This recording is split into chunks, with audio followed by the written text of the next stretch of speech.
Councilor Sherman and Commissioner Savas. This is the C4 Metro Subcommittee meeting for October 19, and is the recording has started. Meeting is yours.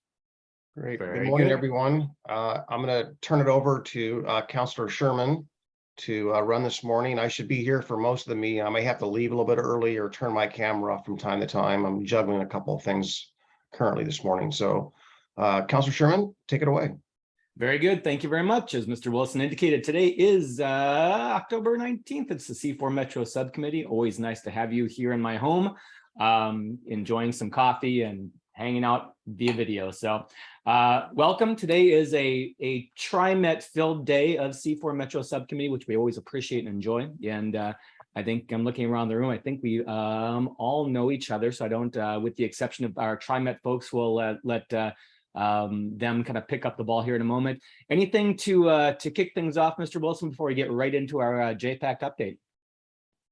Nope. Like you said, heavy on transit this morning. Grant O'Connell from TriMet here to present on Forward Together, and then Allie Holmquist to talk about high capacity transit, which is part of the RTP conversation moving forward. So two big transit topics, and then we'll have a little bit of MPAC stuff at the end. Very good. Let's get right into it then. Thank you.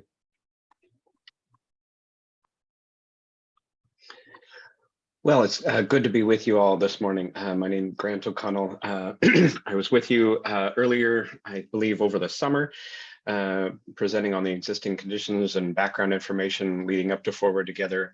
And so in the interim, we've used all of that information to put together what we're calling a service concept.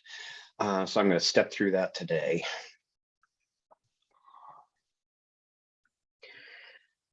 Give me a moment to rearrange my screen so I can still see all of you at the same time. Bear with me.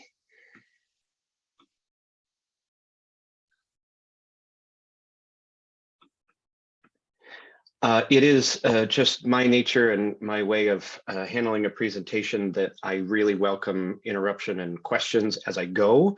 I may not always be able to monitor the chat. So I really, please do not hesitate to chime in, ask a question verbally. It does not bother my flow. That's welcome. So just a refresher, I know we kind of said this last time I was with you all. This is our, based on the existing conditions and report, market analysis that we did and that are still available under trimet.org forward. And if you click background, you can see those reports, but I presented those to you in the past. We feel like that the pandemic really has shifted the way people travel and kind of changed the priorities of what may be needed of transit. And this is our project to go ahead and try to understand that and respond to it. Here's a quick primer to get you, to refresh you of what we're thinking. A random sampling of bus routes that have to get a sense of the change in ridership. Of course, ridership during the pandemic is down overall, but there's more nuance to it. Here are three lines. The 76 operates between Tualatin and Beaverton. 74 is 167 at 2nd Avenue in East Multnomah County. 87 is Airport Way, 181st. Those lines, the 76 only down 2%, less than a quarter down on the other two. And notably, those are all-day bus routes not oriented towards downtown Portland, serve a very industrial area in Columbia Corridor, and sort of the 217 corridor here in the 76. Whereas over here you have some buses, the 94, an express line that runs on top of a regular bus route, the 99 running from Clackamas Community College on into downtown Portland, running on top of the 33 as a peak hour express bus. Those types of services are down much more significantly than others. And that is leading us to understand that peak commute ridership is declined and may stay low for a while. I think, in thinking about telework, there's a tendency to think of it as a binary, that folks are either in the office or not. in the existing conditions report that we did, what we found by interviewing many employers throughout the region is that hybrid is the new normal. So that means that you might be in the office some days of the week and you might be at home some days of the week. And so, you know, that peak of the peak every day, 5 days a week, you know, right at rush hour service may not be, we may not need to be putting out quite as much service as we did before. And that presents an opportunity to reallocate that service to other needs and changing priorities that have risen throughout the pandemic. Changes in goals, not necessarily a change, but we did do a check-in with the public back in the spring. What do they want us to focus on as we come out of the pandemic? Maximizing ridership and reducing traffic congestion being the top two things. We see those things as almost the same, because wherever there's ridership potential, you know, the more that's volume, that's return on investment. We put service out and we can get people on board that vehicle. And that also then in turn reduces traffic congestion. But beyond that, the community tells us they want us to improve service that would benefit riders with experienced low incomes, riders with disabilities, riders who are essential workers, and historically disadvantaged groups. So really that we take away a twin goal here of ridership, maximizing return on investment for our service dollars, and then also a focus on equity. Speaking about financial resources, we throughout the pandemic did cut service. I think a lot of people thought the economy was headed off the cliff, and it sure did for a brief moment, but then it came roaring back. And so we have the financial resources to be able to restore service back to pre-pandemic levels and even grow 10% above that. So we're at about 22% cut of based on pre-pandemic service levels, running about 78% of pre-pandemic service levels, a 22% cut. But so that's where we are today. But from today, we have the ability to grow about 38%, which is about 10% above pre-pandemic levels. Now, should we just snap back to what once was? Based on all the existing conditions and market information that's telling us we should probably not, and that's this project, right? So this is guiding how we restore back, and that service may come back in a different way than what once was. However, like many, we face a labor shortage. And so the gating factor for us getting back to those pre-pandemic levels is now and will continue to be the labor shortage. And so that is our barrier to getting back to those service levels. We need to attract and retain our workforce. So that's kind of a primer of all the, a refresher of all the things that are on our mind leading into this project. And so we sat together and created this service concept. I think rightfully so, folks are used to seeing something coming out and expecting that it's fully baked. And so I want to stress at the outset, this is a concept. I am here to get your input. It is welcomed, and we will modify this concept based on folks' input. It is intended to start a conversation about what we're thinking. So we're here for that input. So do we have the balance of goals right? That ridership and equity focus? Are there other ideas for improving the design? Is and will be very welcomed. So, leading into this, we have those twin goals of ridership and equity. But how do we measure success? With this project, we look to measure success by improving access to opportunity. And so a quick primer, these few slides here just are a quick primer on how we attempted to measure that. So here's a person. She's in a city full of possible destinations. I think it's reasonable to expect most people don't want to travel much more than about 45 minutes, longer if they have to, but that's probably an ideal time frame. So combining walking and transit, that creates sort of a universe of destinations where she can get to. And beyond that might be a bit of a challenge for somebody. And so We took the existing network. This is, just one sample location to give you an example of how we measured our improvements.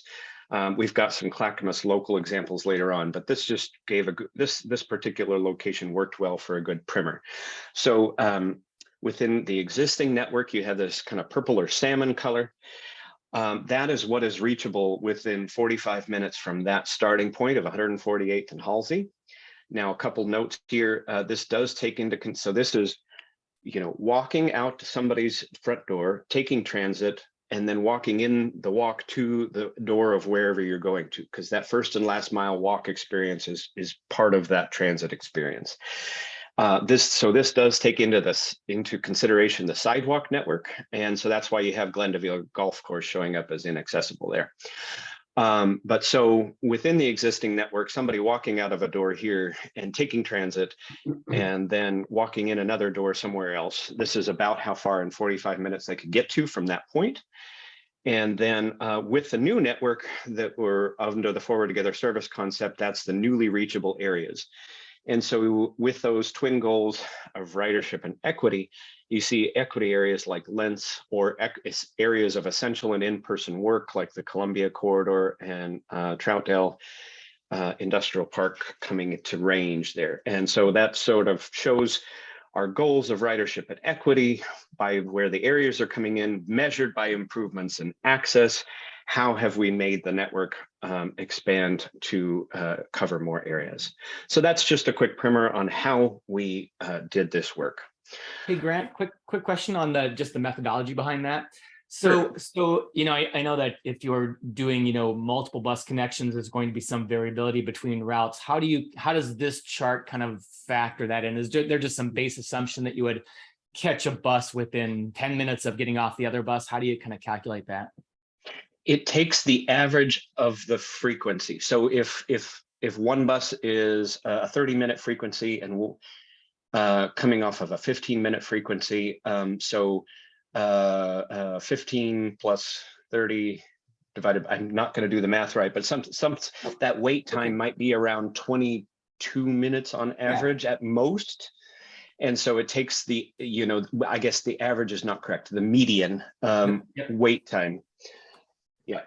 Okay, that makes sense. And one could also kind of assume then, as we're looking at this, is since our start point is essentially equidistant from the edges, if you lived closer to the edges, we can kind of just move this chart back and forth, cutting off the other side based on that. So, okay, gotcha. Thank you. Yep.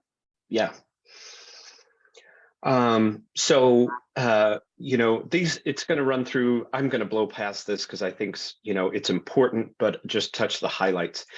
By doing so, in particular, for this group, equity areas outside of the central city see over a 50% growth in service. And by central city, meaning Portland, of course, 50,000 more lower income and 33,000 more BIPOC, lower community people of color would be more near frequent service than today.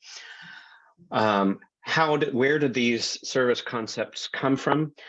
The service enhancement plans that some staff may have worked on between 2011 and 2015, those documents still exist and were a great resource for where to draw service ideas. It was also informed by the existing conditions report that you've all been shared, but also down here I noted municipal staffs helped us with an earlier draft. Every city, county, ODOT, and Port of Portland were invited to participate in workshops. Karen Burig was a great resource and continues to be from Clackamas County for workshopping these ideas. So what's in it, I'll step through an expanded frequent network. We have right now about 14 frequent service lines, and this would grow by 7 to 8 or so, depending upon how you slice it, because we're just extending one frequent line, but we'll count it as another in some contexts. But so that's almost a 50% increase in the number of frequent service lines throughout the metro area. Which lines those are, you'll see in more detail later, but in the interest of time, I'll just skip past that. We're trying to bring the function of a grid, to get people from 2 points, any 2 points throughout the metro area, a grid is the most simple way to do it because it should, in theory, then only involve one transfer. And so that was a guiding principle of trying to extend the grid that a lot of central Portland and East Multnomah County has naturally, but where we can in Milwaukee and areas that have good perpendicular street routes, we tried to create that as well and duplicate that functionality. We also, you see a lot of lines on the map, and lines don't always really communicate service well because, you know, service exists not only in geography, but in space and time. And so it's important that service not only run through a certain area, but it run regularly. And we took great pains throughout the area to try to upgrade lines like Webster and River Road that, you know, hourly services is really challenging for folks to try to bring that up to a more reasonable standard that people can depend on throughout the day.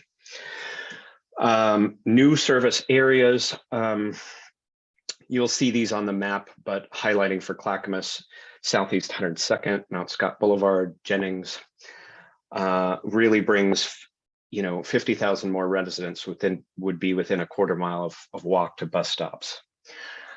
Also, another equity play is certainly along with making sure it runs more frequently, but it runs throughout the day and runs on the weekends. Again, service runs not only on geography, but in space and time. And for those essential workers that don't work a 9 to 5, making sure there's weekend service is critical. There are some reductions. I don't want to hide from it. But we have those twin goals of ridership and equity. Now, ridership follows dense, linear, walkable development. That's usually where we get good ridership, like Sunnyside Road. Now, then equity tells us to, you know, okay, so maybe you may not be dense and linear, but you might be a community that experiences lower incomes or marginalized populations. Make sure you run service there. But a consequence of those two priorities is higher income areas that are not dense, so low density, higher income areas. Previously, you know, that type of community might have the option of certainly having a car, but now under even a further new normal, they might also, you know, so South Shore, Lake Oswego, low density, higher income area may also not only have the option of a car, but also really enjoy with their wonderful homes, enjoy working from home. And so those services have seen a precipitous drop off in ridership, some of our most expensive to operate now currently in the region. And so we are saying maybe we discontinue those services in favor of other areas. So South Shore, Lake Oswego is probably the classic example of that. Again, this is a concept. Did we go too far? Did we get it right? You know, I don't know, but I don't want to hide from it. But so a consequence of those focusing on ridership and equity, a consequence of that may be saying maybe those areas may not be a good investment in transit service. Also express buses. So like it's not on here, but the example for Clackamas County would be the Line 99. Operates on top of existing services already operating in the exact same corridor, the Line 33 and the Orange Line. Exists in the peak hour to really oriented towards providing a one-seat ride into downtown Portland. Is that needed under the new normal?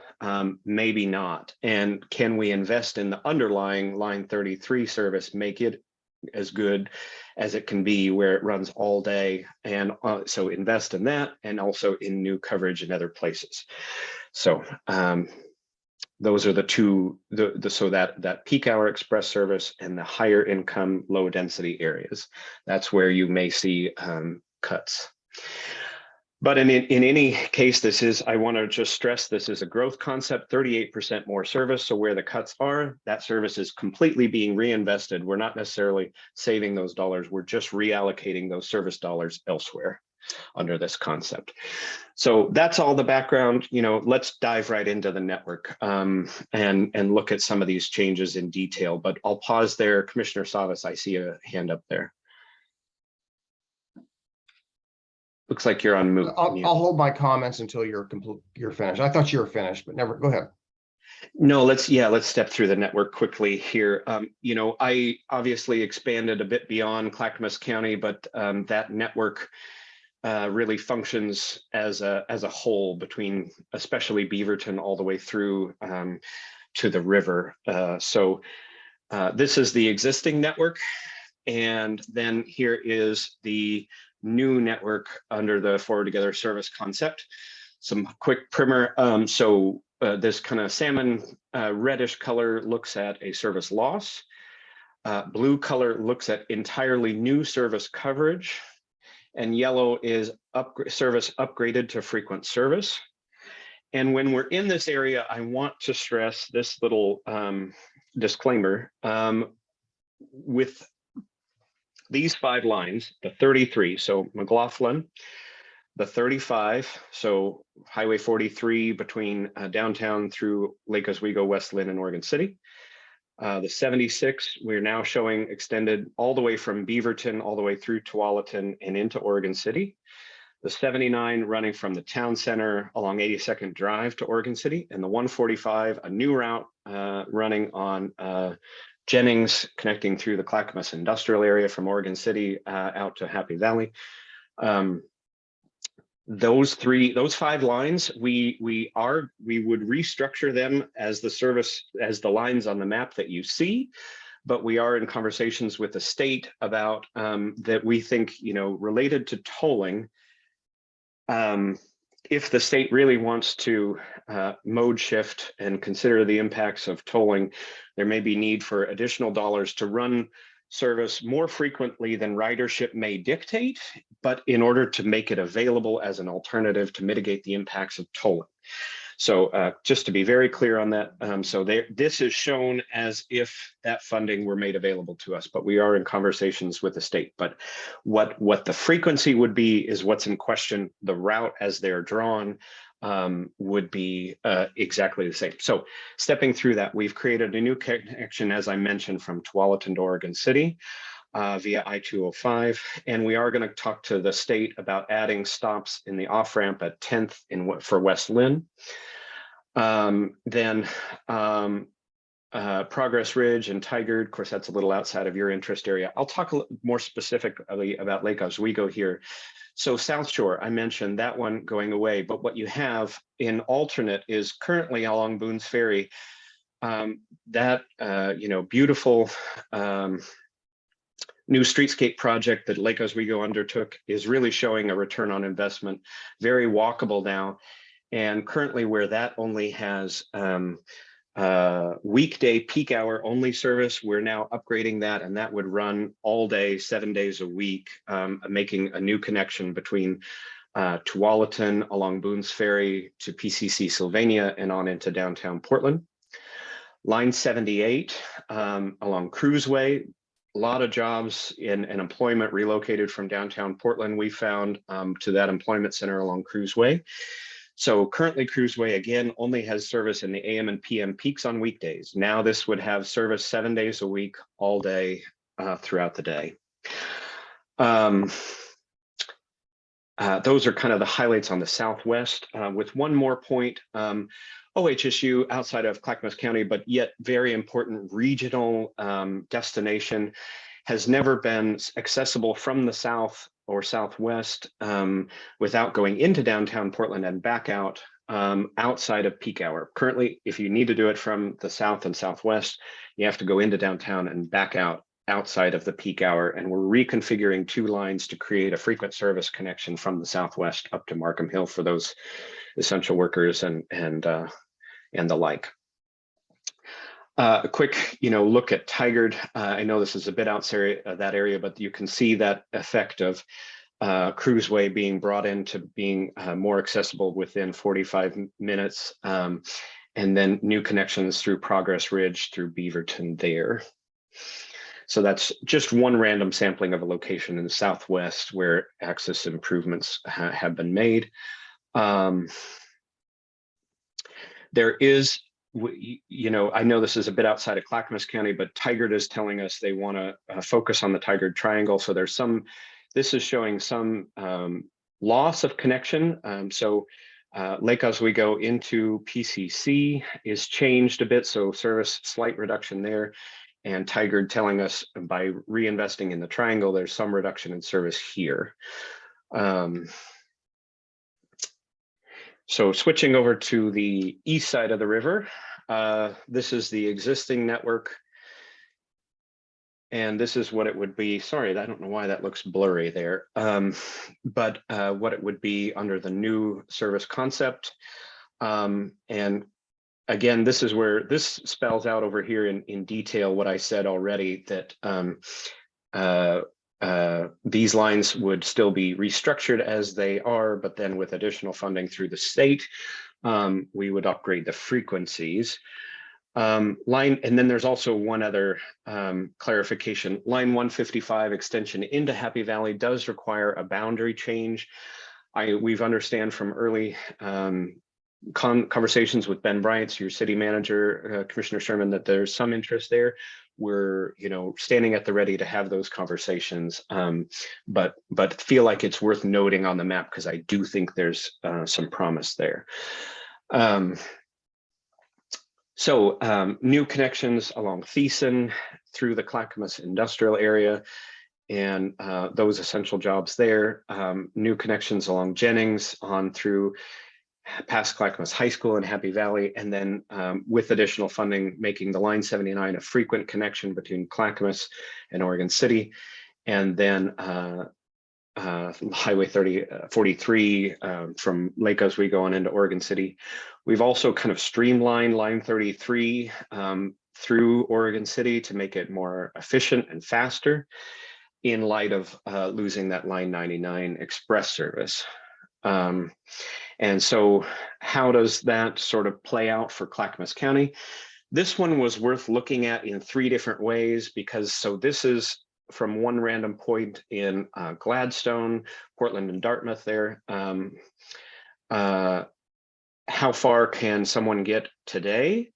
How far could they get without the additional frequency upgrades? And how far could they get with those additional frequency upgrades? And so you see the improvement in access to population and jobs there. So without the additional, even without the additional state funding, you see about a 35,000 or 30,000 or so increase in the number of population within accessible from that singular point in Gladstone. But then with the additional funding, looking at more like, you know, an 80,000 increase in population accessible through the new network. So there, I'm going to pause there because that's my, you know, highlights for Clackamas County. I have the rest of the network in the deck, and that's Trent's made that available online. I'm happy to step through it if somebody has interest in other parts of the region, but this seems a good time to stop and talk about Clackamas and answer some questions there. So Perfect. Commissioner Savas. Commissioner Savas, you're first up. Yep. Yeah, so thank you for the presentation. There is, pardon me a minute.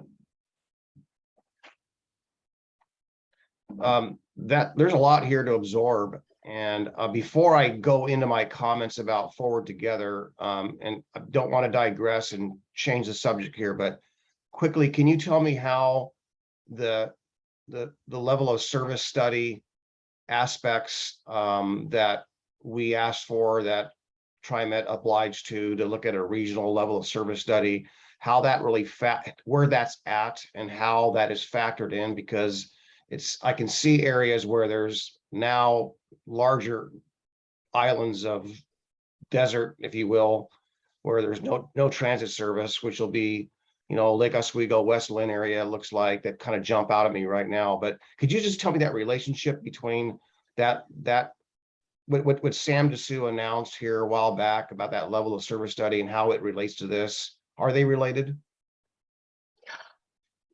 I'm not actually, so we have measured, our service hours that we're investing, and maybe it's a terminology that I'm stumbling on. Tom, Mr. Markgraf, do you happen to know what Commissioner Savas is referring to? This is the study, Commissioner. This is the Okay. big study. This is the big look that TriMet's been doing for the last almost year Okay. that we've been talking about. Okay, that helps. And I thought that might be the answer, but I wanted just to make sure because, it is as a regional goal that we've discussed, at many tables. Regional goal was to get, some kind of a equal balanced transportation system, and that includes roads and transit and everything else. And on one of your slides, Grant, you showed it, I call it the spaghetti. You guys probably heard that term before, where if you look at all the lines, a lot of the spaghetti is north of Clackamas County in the Portland area. And then there's just a trickling of the lines, and that spaghetti, those lines really being the TriMet service lines. So not much look from that. Again, I'm not having a great opportunity to study all this. I certainly can't absorb all this. So this is not a detailed observation. It's just more of a peripheral observation from some of the staff, some of the material the staff has provided me in advance and what you're providing here today. But, when you mention, earlier, lower density, high income, higher income, I think that is a demographic that kind of describes Clackamas County overall. And yet we certainly have, some severe areas of poverty in our area too. So I am concerned about the impacts of this. And I understand that the public comment period, closes at the end of this month? Is that correct? We are specifically, awaiting. I know you all need to work through the full C4 in November, and so we are specifically holding to hear your comments after they're formally adopted after that time frame. So we're the public, for the survey that closes October 31st, but we are not going to sit down until we hear your comments that I know are coming after C4 in November. Yeah. If I could just elaborate on that point. That's if this body here, this is the presentation we could get in the timing of the whole programming with our C4 calendar. So if this group, C4 Metro Subcommittee, wants to provide a comment to the Forward Together comment period, as y'all know, that would have to go through the C4 body. We've worked with TriMet to ensure that that would happen. If y'all want to, we can put that letter in front of the C4 group at your November 3 meeting to be approved, and TriMet's worked with us to allow that to happen. So that's a decision for y'all today following this conversation. Yeah, well, thanks for that. So just to carry on, and I'll be as brief as I can here and to the point. I'm concerned, obviously. I'm concerned, and I appreciate you guys holding the window open for C4 to comment. But a lot of our members, cities, hamlets, our CPOs, our rural unincorporated communities, our urban unincorporated communities, they don't even know this really yet, right? They haven't seen this. And it takes, anything that you put out there takes, at least, 45 to 90 days to get circulated in the community to get feedback. And I'm just kind of concerned that our comments may not really be on the periphery here, just whether it's now or whether it's at our next C4 meeting, might really not, we don't really have that user experience and not the feedback from our grassroots communities that I'm kind of referring to. So it'd be hard for us to really have substantive, accurate feedback on this proposal, not knowing all the repercussions for people that are now going to lose service. And granted, there are probably a lot of people that are going to gain service, as you demonstrated here. So while there's good news, there's bad news. And one observation here also is that, I've been in business almost my entire life, and I learned that the hard way, that stopping a particular service sometimes so abruptly is not what doesn't really work out very well. And I'm just kind of concerned that, when you're looking at frequency, and if the frequency goes down and, and then it suddenly just, the service is slashed as a result of frequency, there could be a phasing out where maybe, again, it's your business. I don't know. I'm just concerned. There's so much here to talk about and absorb. And I'm going to stop here momentarily. And that I'm just concerned that we really don't have a really meaningful public comment period for us to hear. I'm almost panicking in the sense that maybe we need to hold a town hall, the Clackamas County does, for our writers to get in, so we know how to comment to you within the time frame. There's just certainly not the time there to do that. And last but not least, and I'll stop here, please send me the survey of that you talked about earlier. I was kind of struck by some of the numbers right out of the gate. What was it? That maximize ridership was way at the top. I'd love to see the entire study if I could get access to it, please. And I'll stop there. Thank you. So I do want to say a couple things regarding, the comment period. So this is not going to just change overnight. This is starting the conversation. So first off, we took great pains to make sure that every single city, county, ODOT, Port of Portland were involved with this project. I have a mailing list, enormous. And everyone was invited to the workshop. And then once the results of what we are putting out, that was sent to everyone so that it was clear of what we're putting out to the public. And we do have an open house at the Harpenden campus of Clackamas Community College.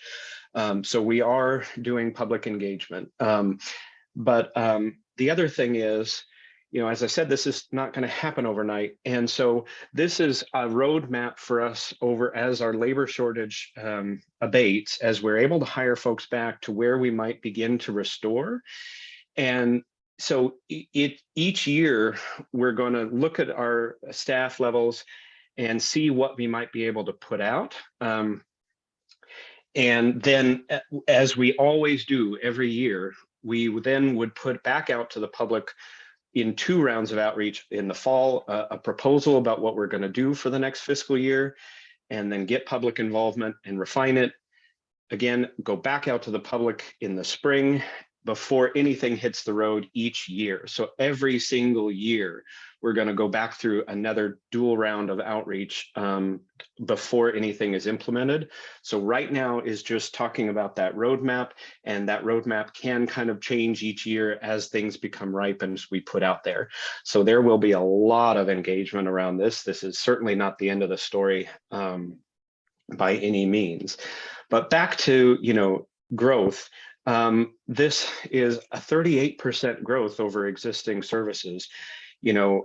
Yes, I think there's not a better way to communicate it, because the lines on the map can really, Lake Oswego actually grows service levels, because Boone's Ferry and Cruiseway now see service 7 days a week, all day throughout the day. So where that line on South Shore may look like a big loss, it sort of doesn't make clear that, yes, there is a line on Cruiseway and there is a line on Boone's Ferry now. And so that's not changing. There's a line there in this new concept, but what's changing is the fact that currently that service only operates 3 to 5 trips a day. And now we're talking about over 20 trips a day on each corridor, 7 days a week. So this is, Karen has the numbers. I believe she may be able to share them with you, but east of the river is 153% over existing service levels, even without additional state funding. And west of the river is 131% over existing service levels in that area. So this is a growth concept. So I'll stop there. Great. Thank you, Grant. I appreciate that. Council President Ackerval, I see you've got your hand up. Thank you. And thank you for this presentation. It's good to hear this information. I have a question on outreach, and I'm hearing your description of the ridership surveys, the workshop and ODOT and the port and cities, maybe some employers. But I'm curious how or why the plans didn't include specifically engaging all of the small transit providers, especially those that connect with TriMet's services at the onset of this project. And I'm hoping that you can kind of explain some more about that. This the simple version of this project is making sure that our network within our service district functions as best as we think it probably should. And so perhaps there could have been better chances to have conversations about, other providers, how they can benefit, but this is a concept and out for consideration. And so now is the time to have those conversations. If you see something where we might need to improve in light of what SMART is doing or otherwise, please let me know. We are happy to revise. That's why we're calling it a concept, not even yet a proposal. We are here to have a conversation around what we're thinking and get input about how it can be improved. So tell me what you see can be improved. Well, and of course, we're in Wilsonville, we're really proud of our SMART and the connections that it provides, but there's other regional transit providers too that need to be included in that discussion, as we are all serving the same population and these tools are used together. So thank you. Mm-hmm. Counselor, if I could jump in, we do meet with the other providers. Just yesterday, we had another meeting with all the providers invited. So we meet with them monthly. I meet with them monthly. So they've been aware of this. They know what's been going on. These are service changes within our district, but we keep them abreast of everything, and we did invite them to workshops. So we did do outreach. Very good. Councillor Pratt, you're next up. Hi, thank you. I'm going to get a little more specific for a minute, and I'm from Tualatin, and I really appreciate 76 extension to Oregon City. It's desperately needed, and the thought of the addition of that 44 line, because as we're adding housing between Wilsonville and ourselves, that will give them access that they don't currently have. So I really appreciate those two. My one thing I want to question a little, I know you have very limited resources and you have to put it where the ridership, use is best, but you've been talking about this 45-minute commute, and I'm just going to use myself as an example. I work in Northwest Portland, and this is specifically related to the express buses that I know you're looking at getting rid of the 96 from our area. So when I take the bus, I walk 3/4 of a mile, I take the 96, and then I take that trolley, which is 2 miles across Portland. That's right now that takes me about 1 hour and 15 minutes. If you eliminate that and you have a bus like the 38 line right now is what I use for a comparison, which I think the 44 would be similar with the stops along the way. That adds like 25 minutes each way. So, I mean, I would literally have over 3 hours of commuting a day. And I know the ridership's down because a lot of us, and I'm one of them, I'm a hybrid worker. But I think with our cities, being mandated to the state and choosing to try to decrease car ridership, that this makes it unattractive for people that live further out to have routes that are time feasible, I guess I would put it. So I just wanted that thought to be put out there. Thank you. Thank you for those comments. I understand that experience, sure. Very good, thank you. We're getting a little short on time, so Mr. Gronke, you're next up. Can we? Thank you, Councilor Sherman. I'll make it as brief as I can. Grant, thank you for an excellent presentation. I realize that one of your biggest limiters is labor. Would you be able to carry out this concept with the present labor force you have? Or if not, what is your labor situation? I'll say I'm as a service planner, I'm 1 or 2 steps removed from that. But what I will say is this: we have been aggressively attempting to attract talent through increasing the starting wages and hiring bonuses. But we cannot implement, this is a growth concept. Some of the things where we're simply changing one line here or there, we might be able to do, but like I talk about upgrading Boone's Ferry to operate 7 days a week throughout the day, that does require more labor. And so we are trying to remain competitive in the labor market.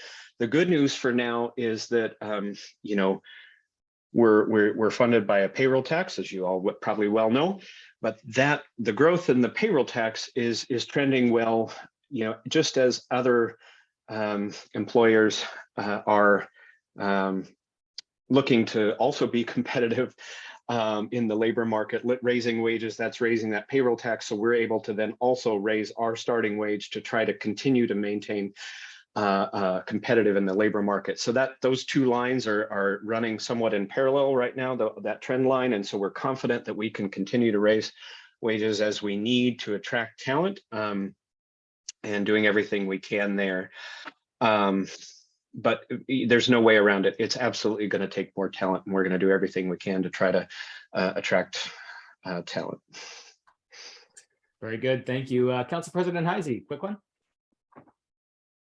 Thank you. And this will be very quick. You know, this all looks pretty great for Milwaukee, so thanks for that. The one thing that I just wanted to ask about is talking to folks in our industrial area. I have heard on the 152 an interest and a real need for service to serve second shift folks. So service that goes until midnight, just to get people to and from work, because they actually do have employees who depend on that pretty heavily.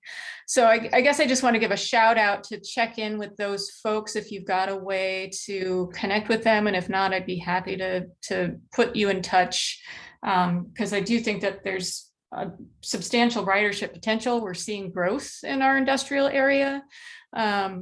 So I want to make sure that we're not, foreshortening our ability to support that growth and to get people to jobs that they want to be at. Is there an employer that you have in mind particular? I'd love to know, and I can see if we've reached out, and if not, we can certainly do so. Yeah, it was Heritage Family Foods, Okay. who they aren't actually in Milwaukee, but they're almost in Milwaukee. Someday they'll be in Milwaukee. Beauty of us is we don't see those lines. We're region wide. So Right. Yeah. Thanks, Grant. Very good. All good comments. I think we'll kind of wrap a bow on this. The one question I have, not for today, though, this is a future question. And I think part of kind of the goal of creating a more robust grid system works great in Portland. I'm not sure how that applies to Clackamas in general. None of our cities that I'm aware of are laid out even remotely close to a grid system. So, but again, not a conversation for today. That's kind of a future conversation. And then Grant, you had mentioned that what's the current reduction of service right now? What level are we at as a percent of where we were in like 2019? I forgot that number. I apologize for that. we're at 78% approximately right now. Gotcha. Okay, very good. Thank you. Okay, so to put a bow on this one, maybe back to the committee, do we want to kind of formulate comments and review those at the upcoming C4 meeting? Is that something that you see value in kind of bringing that up to that next level? Does that make sense? Thumbs up, thumbs down? I see some nods. And a good, it's a positive shrug from Council President Heisey. I'll take that as a yes. Okay, half-hearted. So Mr. Wilson, got some marching orders at this point? Yeah, I do. I mean, primarily your comments are about length of time, comment period, access to public, things like that. That's what I heard from these comments. So if you have additional comments as a C4 member, please feel welcome to email us to me. I'll just also remind you too, back in January, C4 set some big umbrella goals for transit. Those 4 things were efficiency of system, complete the system, last mile services, enhance awareness of services.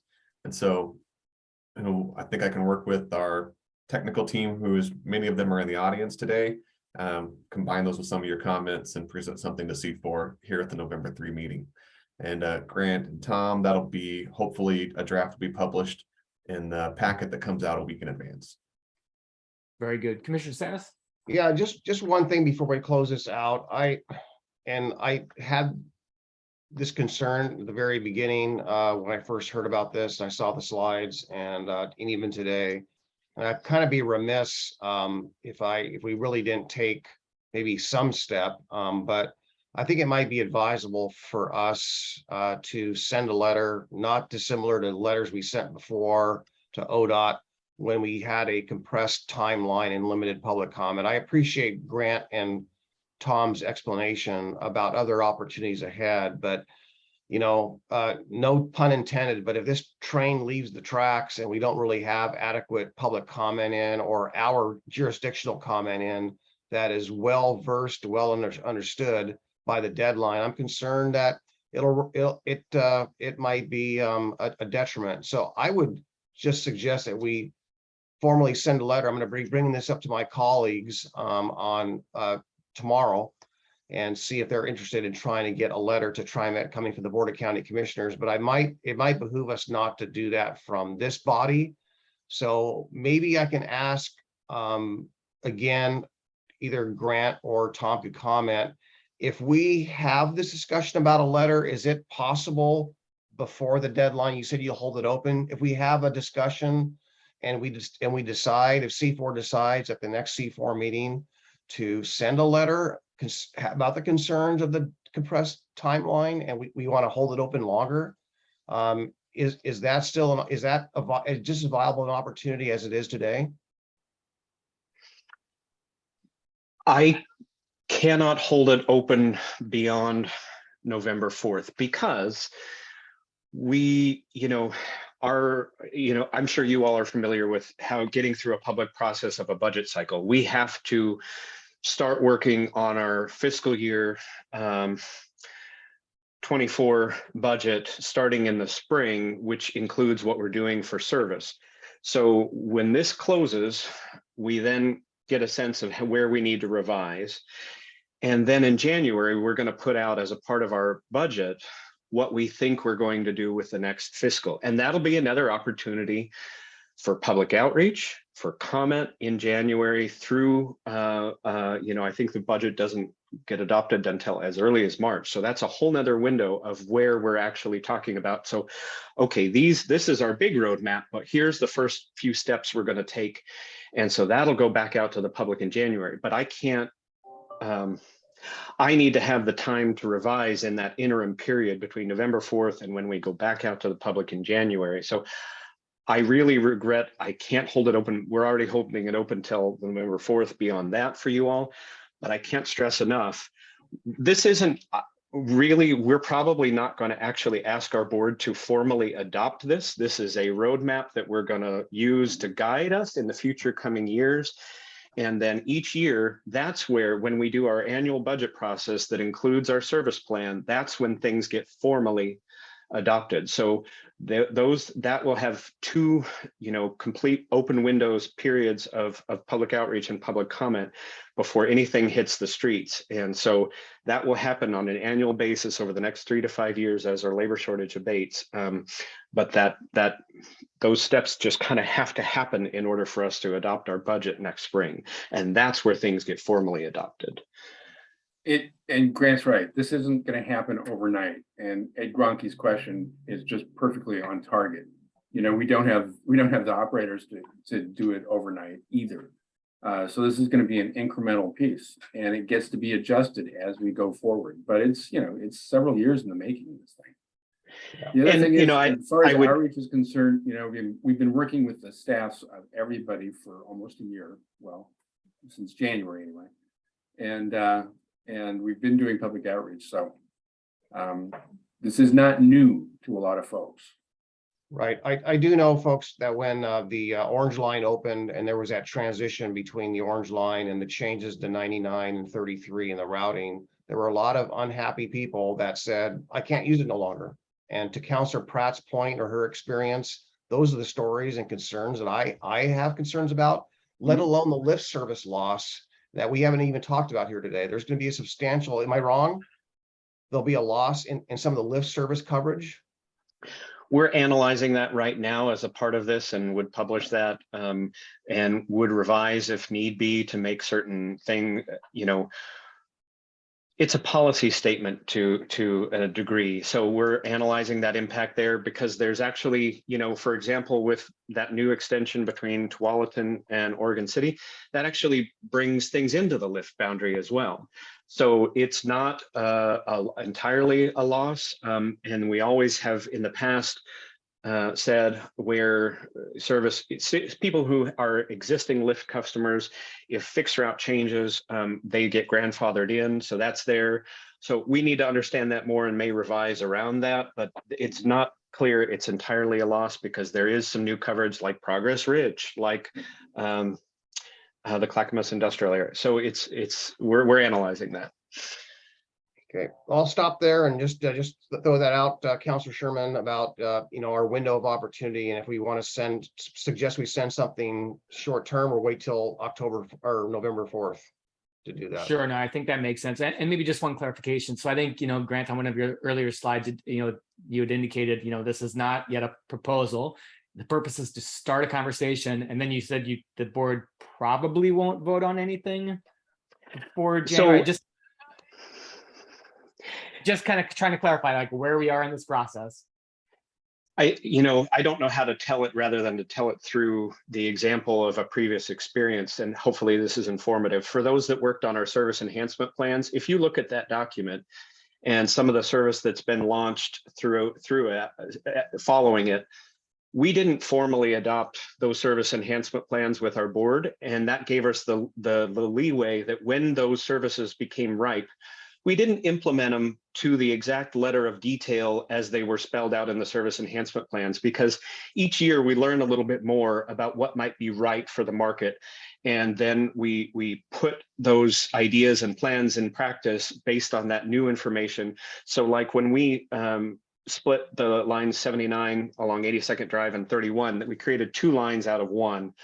What that line looks like today that was implemented is not exactly how it was drawn in our service enhancement plans. And that's because of new information that was gathered throughout the annual service plan process that we do every year when we adopt our budget that includes that new service plan. So we have to adopt our budget each year and we have to adopt the service plan that goes with it. And we think that's the right time to make sure that we got it exactly right. We think this is a concept of where we kind of a fuzzy line on the map of where we think we're going, and we want feedback to refine it now so we can get closer to what we are actually going to be implementing. But then each year, as we step through the process of actually implementing it, we go back out to the public, we go back out to our partners, and we talk about it again and say, is this right? Is this ready? Is this line exactly right? Are we ready to do this? So okay.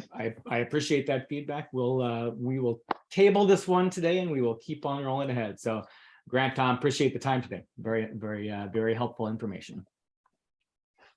So with that, looking around the room, Ms. Holmquist, I see you are here. Apologize for the delay, but you can jump on board with high capacity transit vision.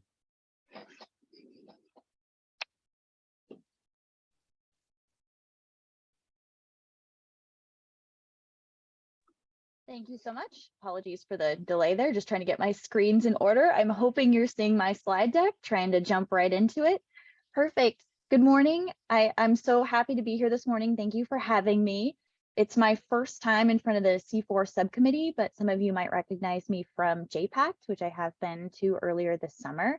And I'm going to try and provide as much time for discussion as possible. So I'm going to see if I can just squoosh my presentation to make sure that we have that time. So I will be going through a lot at a higher level. So I apologize in advance. But I'm here to present on the high capacity transit strategy update. It's a key policy focus area for the 2023 Regional Transportation Plan update. And I'm going to be talking about the work that we've been doing since this summer and providing some background for the JPACT Council workshop that's on this topic next Thursday, October 27th. High capacity transit is critical to implementing the RTP investment priorities that support the 2040 growth concepts blueprint for the future, thinking about equity, climate, safety, and mobility. But what is it, high capacity transit? It's a tool used to quickly, reliably, efficiently, and comfortably move the highest number of people along regional mobility corridors where the most people need to travel between hubs of activity, and then also thinking about essential trips to jobs and services. So current examples in our region are Max Light Rail and West Commuter Rail, and then now also Rapid Bus with TriMet's Division Transit, and then across the way in Vancouver, there's also C-Trans, the Vine. And the reason that we're focusing on this as a policy area, our first high capacity transit plan was adopted in 2009 after the blue line. And we did some updates in 2018, but we haven't focused on opportunities that rapid bus have provided as a policy focus area, and something that we wanted to do with this update. And the timing is really right for that with the rapid bus projects I mentioned, and also with our current planning underway for TV Highway and 82nd Avenue as well. We're really at the perfect opportunity to be asking what's next and start thinking about a pipeline for those investments. And I'll talk a little bit about how we're approaching that work. I just want to quickly mention we have 4 major milestones. So that's where I started this summer, providing an introduction. We've been establishing a guiding policy framework and doing work to start refining the network vision. The next step will be looking at grouping the corridors in that vision by their readiness to support high capacity transit investments. And then finally developing a report that sets us up for inclusion into the RTP. And these are aligned with the 2023 RTP phases. And then that's also how we're organizing our touch points with the advisory committees, both the county coordinating committees at Metro and also with the public as well. And I just want to quickly mention that it's not just Metro that's working on this. We actually have a project management team. We're working closely with TriMet in coordination on that. And then we also have a working group that includes representatives from everyone on this slide. And I won't spend time here just to make sure I'm timely, but I did want to mention that we have been incorporating feedback we've heard from the public based on past outreach that we've done. We've been including what we heard in summer when we did our first touch points in the scoping for this project. And we heard a lot about, thinking about land use and reflecting the 2040 growth concept, thinking about how we could expand our hub and spoke system based on how 2009 was developed with the focus on light rail to be more of a grid, and really thinking about expanding connections, among many other things. And really our work started with establishing the policy framework for 2 reasons.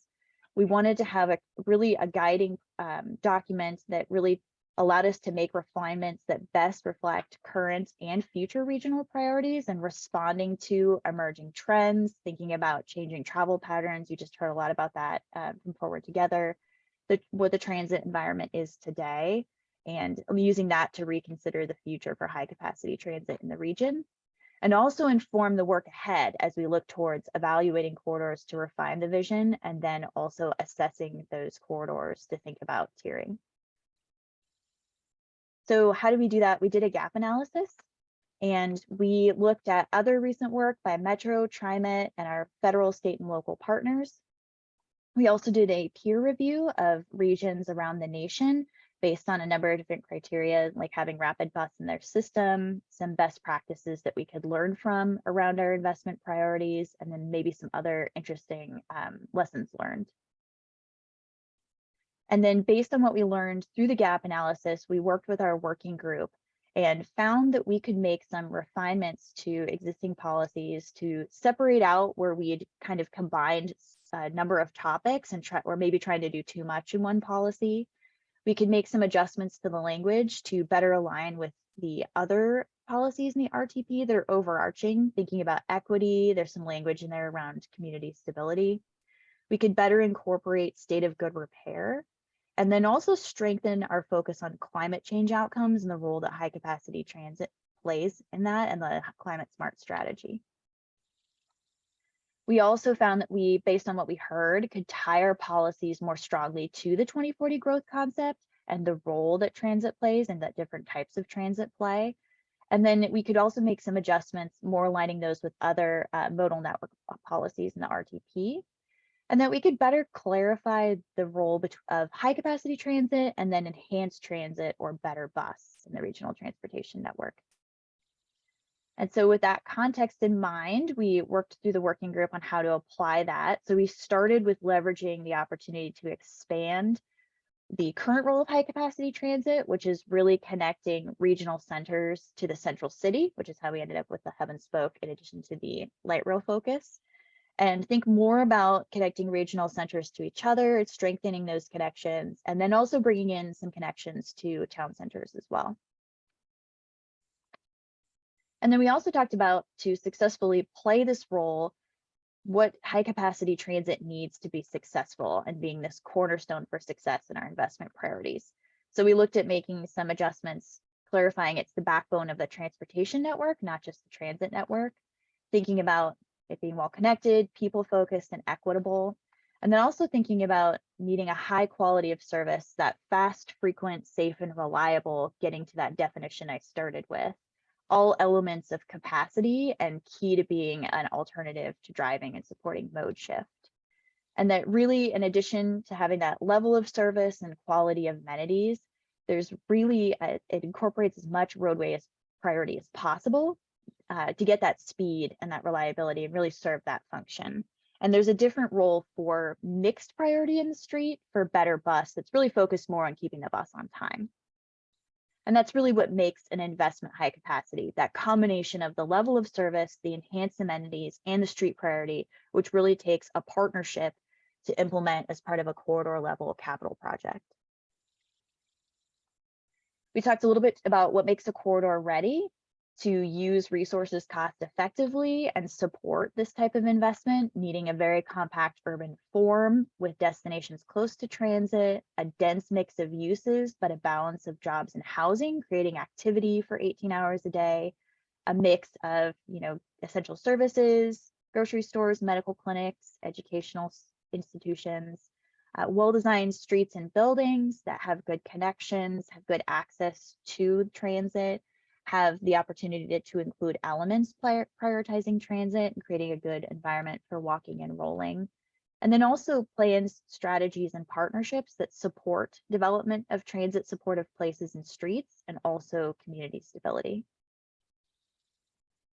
So we've developed a two-part process to build from the existing network vision, which was established in 2009 and updated in 2018, so that we could look at expansions and then also maybe a few refinements, seeing where we want to add corridors with new critical connections that are emerging, and where we may want to have some discussion around a few others guided by that policy framework. And it was really thinking about the scale of prior plans and constraint and capacity around funding and just, what it takes to actually move a project through the federal development process. Metro and TriMet have undertaken that about once every 3 years. Right now we have a few more going on, but that ends up being about 20 corridors or so within the given time frame based on past planning. And then also understanding, though, that while we're thinking about this pipeline for what's next, that the vision includes corridors and varying levels of readiness to leverage all opportunities for realizing the 2040 growth concept in the longer term. So it is really thinking about near term in 2030, within the 2045 timeframe, but also there are some additional connections that are envisioned beyond that as well, making sure that we're keeping all of those opportunities. And so we have a process that was established in the 2018 RTP that gave us some criteria to work from. And really, we started with a broad universe of candidate corridors, anything that was envisioned for frequent bus service in the previous, the 2018 RTP, as that base level for providing that increased service, expanded service, and bringing it to the next level, to make it high capacity. And then we applied a number of lenses to see which corridors shifted to the top to thinking about adding to the vision, thinking a little bit too about performance related to regional investment priorities. And so we did that work, applying the policy framework to identify which corridors were strengthening or expanding connections in line with it, removing some that were duplicative, and then applying those performance measures to really be thinking about moving the most people, supportive markets, and equitable access. And we also wanted to identify where there's a large magnitude of movement between markets to tell the whole story.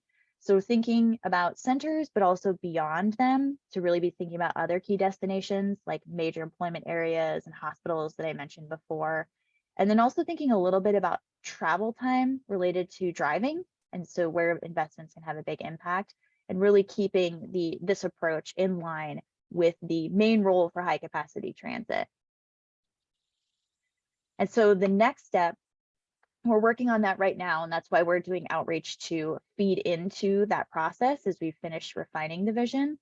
We'll next wade into readiness to help us better understand trips along the corridors based on some key indicators, diving a bit deeper into transit travel time, looking at the commute peak hour, but also other times of day, looking at productivity and cost effectiveness about riders per hour, looking a little bit more about environmental benefit, change in ridership that could be expected, potentially mode shift, looking a little bit deeper into equity, thinking about access to employment and services for historically marginalized populations, and then diving a little bit more into market potential around population and employment activity density. And we'll do a little bit of work too to be thinking about adjustments based on the work that you've heard today around Forward Together, looking a little bit more at additional adjustments we need to make once we have the refined vision to make the system work the best it can together. But we'll move away from some of these math exercises to turn back to policy and process to also be thinking about documented local and community support, adopted transit supportive growth aspirations and supportive land use policies, agency partnerships already in place for corridors, and then also anti-displacement tools and partnerships to round out our approach for assessing readiness. And again, we are currently here working on refining the vision in addition to, sorry, I'm a little bit too early on the slides. In addition to these touch points, we're also working with community. I am really excited to actually see Grant today. We're partnering at the Forward Together tabling, which is a really great opportunity in partnership with Central Cultural, Apano, and Slavic Family to talk with folks. We'll be presenting at TriMet's Committee on Accessible Transportation and Equity Advisory Committee in November. We recently had a community leadership forum, which was really wonderful as part of the broader RTP that we were able to have some great conversations. And as part of the broader RTP, we have a contract with community-based organizations we're working on getting actually finalized right now that'll actually help us dive a little bit deeper into some of the corridors and also actually have them be working with us to do some additional outreach that we're really excited about. But with that, I want to make sure we have time for discussions. I will stop sharing my screen. Very good. Thank you for the information. Appreciate the presentation. And I do just, quick comment, it's there's kind of that balance between using high capacity transit to support density and then having the density to rationalize having high capacity transit. And it, in a lot of the urban areas, this works great. As you kind of get out into the suburbs, a lot of the changes in Oregon to the land use laws have made it so that we're going to have pockets of density in traditionally suburban areas that will not have that connection. And so, just kind of thinking through like, how do we continue to support the things that do work, that kind of that last mile support in the suburban areas, things like microtransit or, park and rides at churches where people will actually have to drive to use these services. How do we kind of balance all that? How will because I mean, the notion of high capacity transit is essentially a small number of high capacity facilities that works great in urban areas, but without that kind of TriMet grid system or whatever else is going to work with that, just kind of trying to figure out how we make that work in a place like Happy Valley.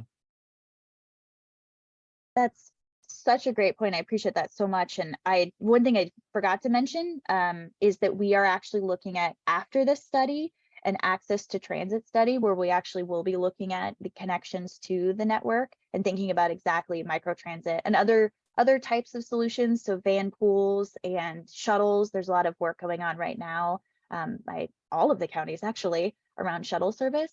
And so that will be, we actually are scoping that as part of the RTP, and it'll go into chapter 8, and that'll actually be my work program right when we wrap up the RTP. So probably starting first thing 2024.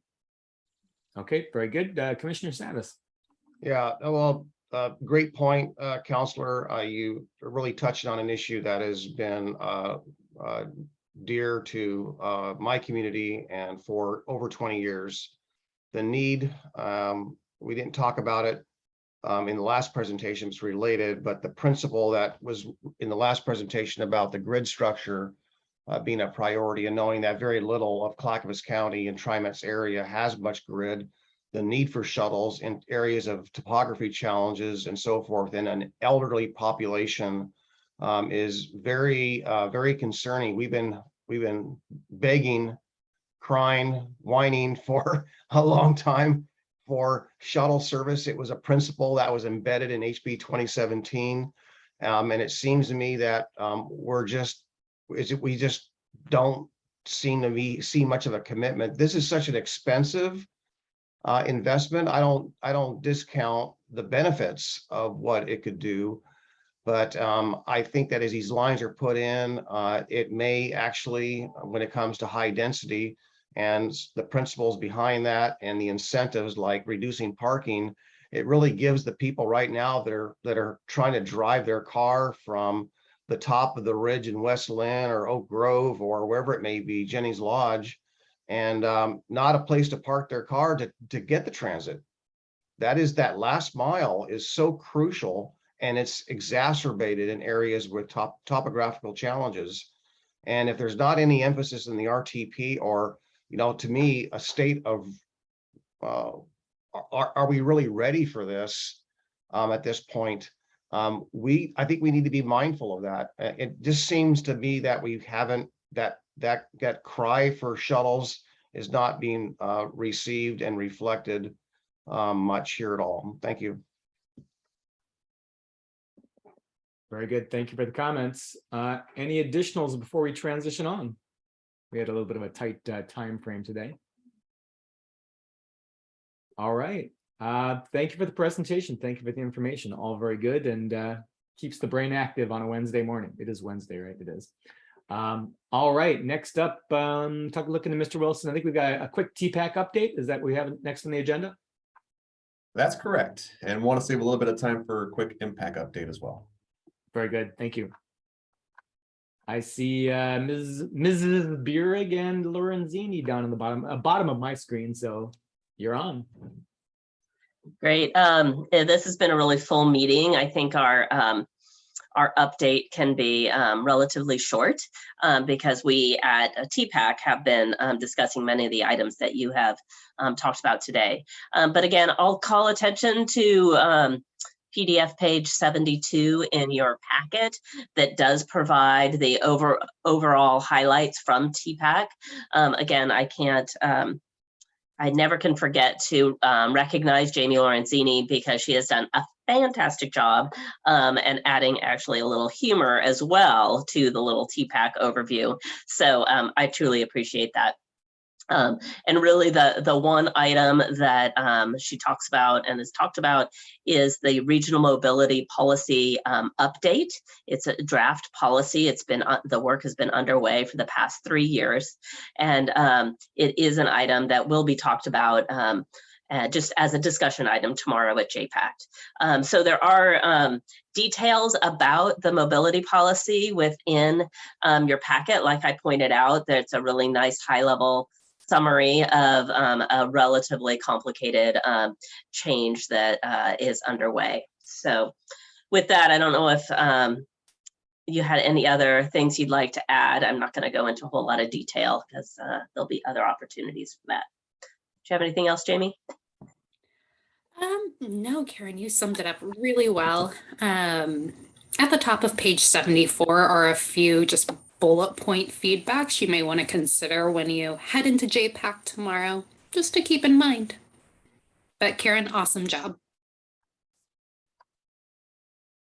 Very good. Thank you for the information. Any questions, comments from the committee before we jump into MPAC? All right, going once, going twice. MPAC update. Commissioner Shull, is that you today? Yes, good morning. September 28th, the MPAC met. We had a briefing from Metro on regional supportive shelters.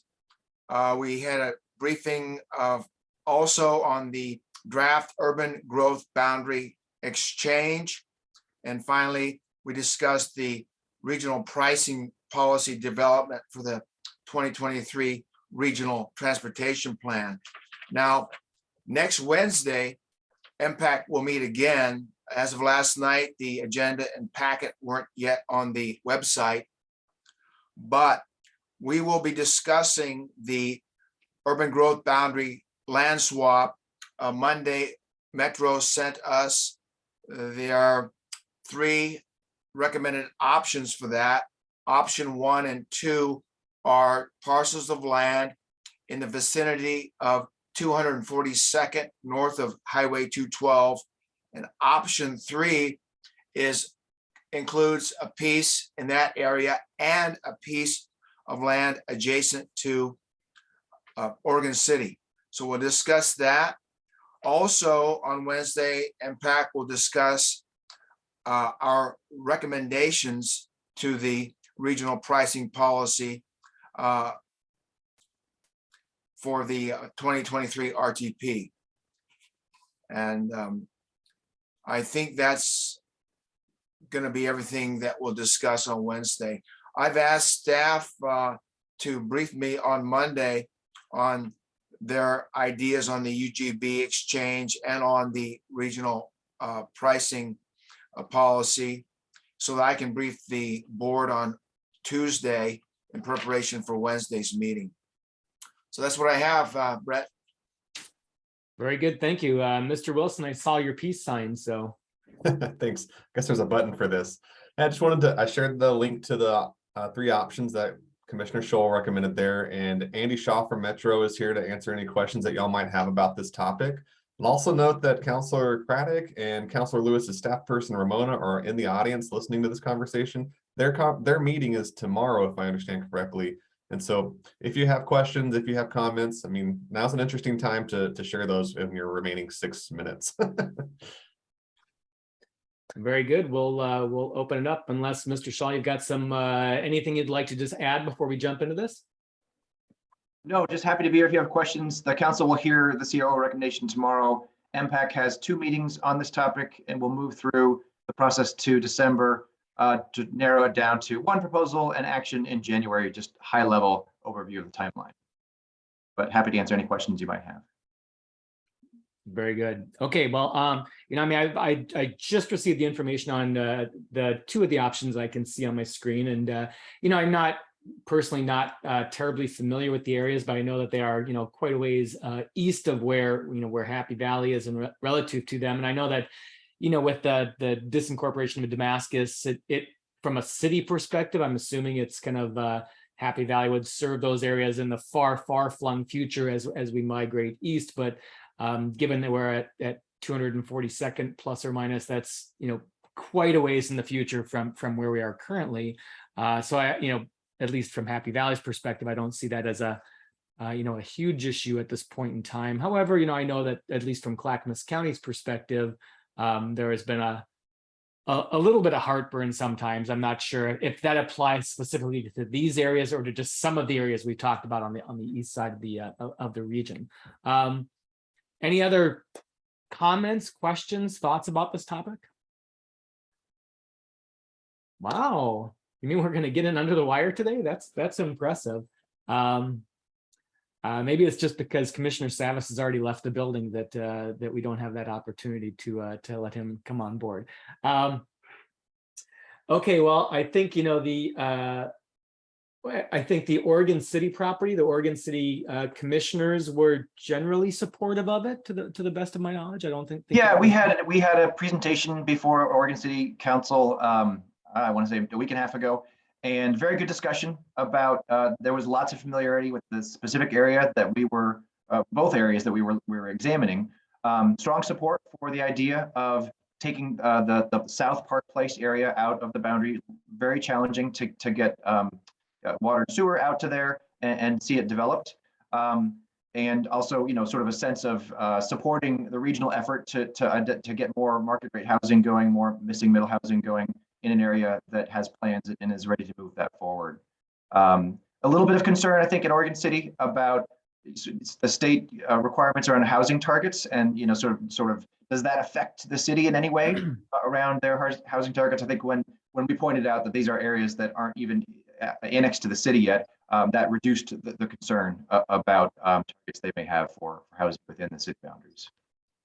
I will also note we've had a chance to get out and talk to the Damascus CPO, 30 or 40 members attending, and every single person except for one who's closer to Happy Valley in Damascus was supportive of the idea of being removed from the urban growth boundary. Generally, folks having moved out there, not interested in seeing a lot of growth in their area, and so supportive of making that kind of growth one step further from their perspective. All these areas on the map were added in 2002 to the urban growth boundary, so they've been in the boundary for 20 years, and we are not seeing any movement towards the kind of planning, the kind of infrastructure provision that would get them towards any kind of housing development the next 20 or so years. Yeah, I think the same issue you described in Oregon City is the same issue on the east side of Damascus as well. The topography makes it very difficult and cost prohibitive to put the infrastructure in place, water and sewer infrastructure from this side. So that makes sense. I think, Mr. Wilson, did you what was the next action step on this? We're going to Metro's meeting. They're going to come back with a single recommendation, or maybe I could answer that. We are bringing the CO recommendation to the council so they'll see it tomorrow. We're bringing it also to MPAC next week. And then we are going to be asking MPAC to take action to endorse these scenarios in general. Do these seem like reasonable scenarios for the Metro Council to consider? And then ask the Metro Council to narrow down to specific places that they could then consider for action in January next year. Gotcha. So the next Metro meeting is the initial review of this information. They're seeing it publicly for the first time in that meeting. MPAC seeing it publicly for the first time next week. We'll have some more dialogue. We'll open up a public comment period. So anybody watching that wants to make comment, we'll have a 30 or 35 day, I think, public comment period as we move towards narrowing. Very good. Well, I appreciate the information. As we near the top of the hour, Mr. Wilson, I'll turn it back to you. Anything, any last comments or thoughts before we close this meeting out? No final comments. I would just say, this is a topic that goes back and forth, is whether it's interesting or not interesting to this group. Just let me know whether you want to have more conversations about this at this body, because as mentioned, we'll be at MPAC and we'll have those opportunities for broader comment. But I think Andy did a great job of laying out where those opportunities exist. But just let me know if y'all want it to come back or not. Very good. Thank you very much. I saw that Mr. Wilson did place the link to the recommendations in our chat window. And with that, I'm looking at my clock and it looks like we are right at 9 o'clock. So always good to see all of you. Thanks for joining us today. And we'll see you at the next meeting in 3 hours or something like that. All right. Take care.